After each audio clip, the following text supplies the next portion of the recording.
Yes. One, thanks for not only what you've done, but that you've been able to speak and fight back against the lies the media has told about what you've done. And then number two, any thoughts of maybe going back to DC in like 4 years in a different position?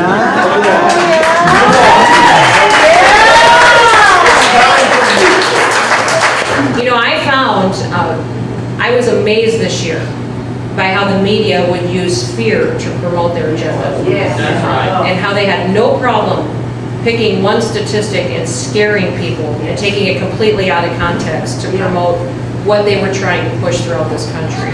So I found that I couldn't just make decisions. I had to understand and explain to people why I was making the decisions that I was making.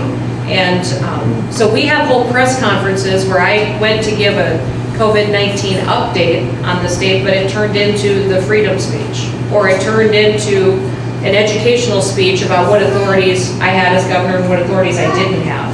That doesn't do us any good, especially as conservatives or as Republicans, if that's what you all are, is anybody what you believe. You can't just make decisions and do them. You need to explain to people why you believe what you believe. You know, essentially what we did in South Dakota was the Republican Party platform. We just did it, and it's working. It allowed us the opportunity not just to protect public health, but it also allowed us to really show that it is what we believe in that creates more opportunity. When I ran for governor, I ran telling the state of South Dakota that I believed South Dakota could be an example to the nation. That because we're small, we don't have a whole lot of people, but that would allow us to do things that bigger states couldn't do. That we could be a pilot project for a lot of conservative reforms and then show that it created opportunity and gave our kids a better chance at being successful. I had no idea that our opportunity to be an example would come through a pandemic. But it did allow me to tell our story, and it did allow me to show the country just how special South Dakota is.